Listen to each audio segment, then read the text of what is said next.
আজকে কেউ আমরা নিচা টুপি মাথায় দেই, কেউ আমরা পাস করলে টুপি মাথায় দেই, কেউ ডিজাইন করা আমাদের আল্লামা রাহবার সাইদি হুজুর যেভাবে টুপি মাথায় দিয়ে উঁচা টুপি মাথায় দেই, বিভিন্ন জন বিভিন্ন রকম টুপি, কেউ আমরা কানিফারা পাঞ্জাবি গায়ে দেই, আবার কেউ গোল পাঞ্জাবি গায়ে দেই, কেউ নেসপেশাক, কেউ আমরা পায়ের টাকনুর উপর পর্যন্ত অ্যারাবিয়ান পাঞ্জাবিগুলো জুব্বাগুলো আমরা গায়ে দেই।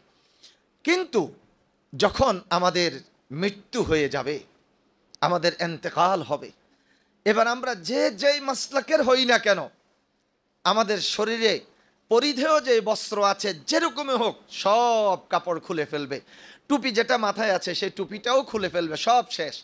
গোসল দিবে, সকলের জন্য 3 টুকরা কাফনের কাপড়,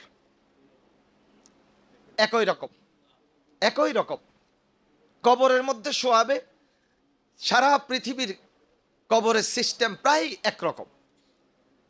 এরপর কবরের মধ্যে শোয়াই দিবে, সেই কবরের মধ্যে আওয়ামী লীগ থাকবে পাশের কবরে, বিএনপি থাকবে এর পাশের কবরে, জামাত ইসলাম থাকবে পাশের কবরে, তাবলিগ জামাত থাকবে, খেলাফত আন্দোলন থাকবে, খেলাফত মজলিস থাকবে, কবরের মধ্যে সবাইকে রেখে চলে আসবে। দেখবেন সেখানে কোনো প্রকার মতবিরোধ নেই, সুযোগও নেই। তা আমরা যেহেতু চলেই যাব, একদিন আমাদের সকলকে সোজা হয়ে যেতে হবে, তো সেই সোজাটা আমরা দুনিয়ার মধ্যে হয়ে যাই, আমরা সবাই দুনিয়ার মধ্যে ঐক্যবদ্ধ হয়ে যাই।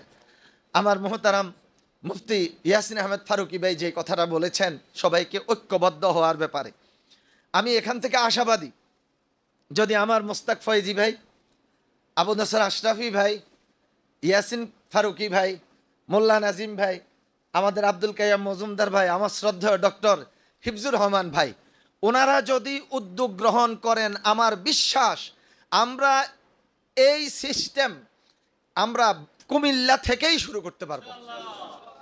এবং আমি ওনাদের কাছে একটা আবেদন রেখে যাব, কুমিল্লার আলিয়া, কওমি, আহলুস সুন্নাত ওয়াল জামাত সবাইকে নিয়ে আপনারা একটা বড় করে আয়োজন করেন, সেখানে থাকবে শুধু উলামায়ে কেরাম। আমাদের ঐক্য, আমরা যাতে দ্বীন ইসলামকে বিজয়ী করতে পারি, আমাদের সকল ভেদাভেদ ভুলে গিয়ে আমরা যাতে সবাই পরস্পরকে কাছে নিয়ে আসতে পারি, যেমনটা করেছিলেন আমাদের আল্লামা দেলোয়ার হোসেন সাঈদী সাহেব, আমরা যাতে এই কাজটুকু সামনে এগিয়ে নিয়ে যেতে পারি।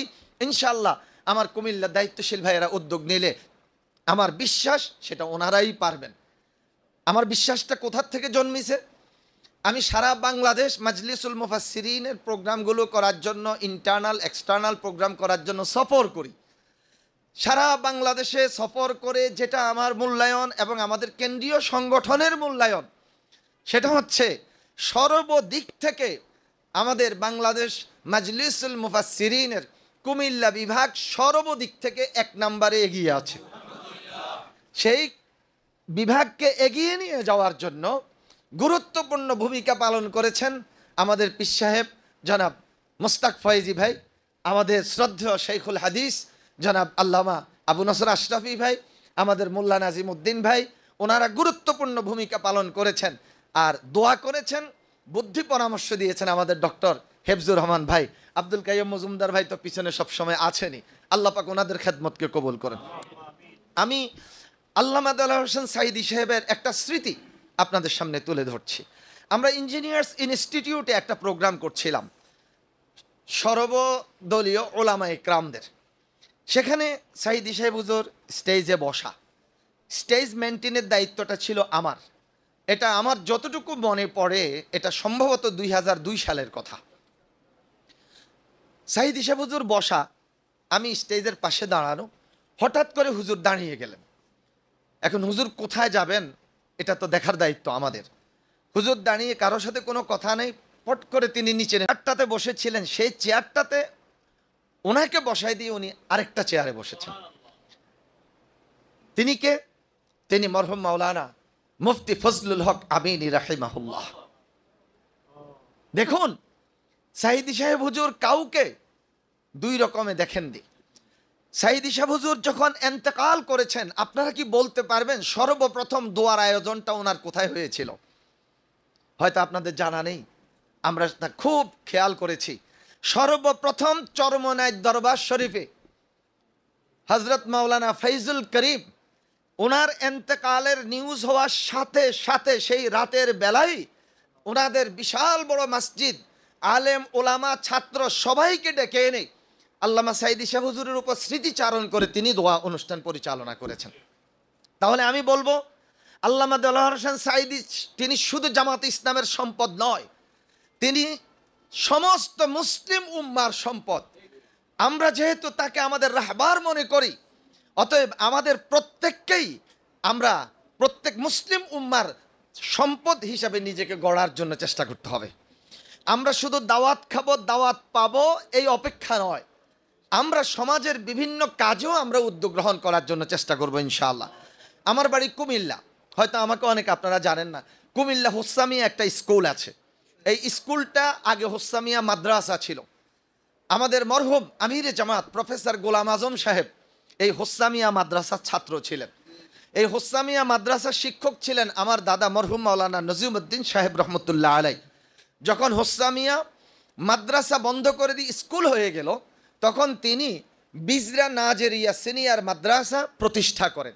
আর বিজরা নাজেরিয়া সিনিয়র মাদ্রাসার জায়গাটা হলো সব আমাদের। এরপর আমার দাদা, উনি হলেন আমার দাদার বড় ভাই, আর আমার দাদা ছিলেন মরহুম মাওলানা আব্দুল আজিজ রহমতুল্লাহ আলাই। তিনি জৈনপুরের হজরত শাহ আব্দুল্লাহ জৈনপুর রহমতুল্লাহ আলাইয়ের খলিফা ছিলেন। দেখেন আগেকার দিনের ওলামায়ে কেরাম পীরে কামেলদের মধ্যে তাআল্লুকটা কি ছিল। আমার দাদা ক্যালকাটা আলিয়া থেকে তিনি সেকেন্ড স্ট্যান্ড করা। আল্লামা আব্দুল আওয়াল জৈনপুর রহমতুল্লাহ আলাইকে বললেন, হুজুর আপনার এন্তেকালের পর আমি জৈনপুর খানদানে কার সাথে তাআল্লুক রাখবো? বললেন, আব্দুল আজিজ সাহেব আপনার মতো এরকম আলেম আমাদের জৈনপুর খানদানে নাই, অতএব আমার এন্তেকালের পর আপনি তাআল্লুক রাখবেন আশরাফ আলী থানভীর সাথে। আমার দাদা চলে গেলেন আশরাফ আলী থানভী রাহিমাহুল্লাহর কাছে। যাওয়ার পর আশরাফ আলী থানভী রহমতুল্লাহ আলাই আমার দাদাকে কয়েকদিন অবজার্ভ করেছেন। এরপরে জিজ্ঞেস করছেন কেন আসছেন? বললেন যে আব্দুল আওয়াল জৈনপুর রহমতুল্লাহ আলাই এন্তেকালের আগে বলে গেছেন আপনার এখানে আসতে। তখন বলছেন, আমি আপনাকে কোনো মুরিদও বানাবো না, আপনাকে কোনো খেলাফতও দেবো না, আমি আপনাকে আমার দোস্ত বানাবো। আশরাফ আলী থানভী রহমতুল্লাহ আলাই আমার দাদার কাছে চিঠি লিখতেন। সেরকম 3টা চিঠি আশরাফ আলী থানভী রহমতুল্লাহ আলাই নিজ হাতের লেখা আমার কাছে আমি রেখে দিয়েছি, সংরক্ষণ করেছি। সম্মানিত দিনী ভাইয়েরা, কে কওমি, কে আলিয়া, কে কোন মাসলাকের, আল্লাহর হস্তে আমরা এইদিকে খেয়াল করব না। আমরা সবাই ইন্নামাল মুমিনুনা ইখওয়া, ইমানদাররা পরস্পর ভাই ভাই। আমরা যদি ইমানদাররা পরস্পর ভাই ভাই হতে পারি, আমরা যদি ঐক্যবদ্ধ হতে পারি, আমরা একজন আলেম আরেকজন আলেমের সমালোচনা বন্ধ করে দিতে পারি, তাহলে আমার বিশ্বাস ওলামায়ে কেরাম যদি নেতৃত্ব দিয়ে এগিয়ে যায়, বাংলাদেশে কোনো প্রকার বাতিল শক্তি ওলামায়ে কেরামের দিকে রাগান্বিত চক্ষু রক্ত চক্ষু নিয়ে তাকানোর সাহসও পাবে না। আল্লাহ আমাদেরকে সেই তৌফিক দান করুন। পরিশেষে এসে আমি আপনাদের খেদমতে আরজ করব, আমরা একামতে দ্বীনের সাথে সবাই সম্পৃক্ত আছি। আমরা কোরআনুল কারীমের একটা আয়াত আকিমুস সালাত, যদি কোনো ব্যক্তিকে বলা হয় আপনি কি আজকে ফজরের নামাজটা পড়েছেন, যদি সেই ব্যক্তি কোনো কারণে ফজরে উঠতে না পারে, তো তিনি অত্যন্ত লজ্জিত হয়ে বলবেন, আমি তো আজকে ফজরের নামাজটা পড়তে পারি নাই, কাজা হয়ে গেছে। কুতিবা আলাইকুমুস সিয়াম, রোজা ফরজ করা হয়েছে। যদি বলা হয় আপনি কি রোজা রেখেছেন, ভাই আমি তো অসুস্থ, দোয়া করেন আল্লাহ যাতে আমাকে সুস্থ করে দেয়, আমি যাতে রোজাটা রাখতে পারি। আসুন, কুতিবা আলাইকুমুল কিতাল দিয়ে আল্লাহ পাক একামতে দ্বীনের কাজকে, ইসলামী আন্দোলনকে ফরজ করে দিয়েছেন। আকিমুদ্দিন, দিন কায়েম করো, এই আয়াত দিয়ে দিন কায়েমের কাজটাকে আল্লাহ পাক ফরজ করে দিয়েছেন। এখন কোনো কারণে নামাজ কাজা হয়ে গেল, লজ্জিত হয়ে যায়, কোনো কারণে রোজা ছুটে গেল, লজ্জিত হয়ে যায়। কিন্তু আমি যে প্রতিটা পদে পদে একামতে দ্বীনের কাজকে অবজ্ঞা করে চলছি, সেই জন্য আমার কতটুকু লজ্জিত হওয়া দরকার। আসুন, আমরা শুধু আলোচনা নয়, জাতির উদ্দেশ্য ওয়াজ নয়, আমরা নিজেকে গড়ি, নিজেকে আমরা সেইভাবে প্রস্তুত করি দ্বীনের জন্য, একামতে দ্বীনের জন্য। আল্লাহ পাক রব্বুল আলামিন আমাদের সকলকে কবুল করুন। বাংলাদেশ মাজলিসুল মুফাসসিরিন এত সুন্দর আয়োজন করেছে কুমিল্লা মহানগর, ওনাদেরকে আন্তরিক মোবারকবাদ জানিয়ে শেষ করছি। মা আসসালাম, আসসালামু আলাইকুম ওয়া রাহমাতুল্লাহি ওয়া বারাকাতুহু।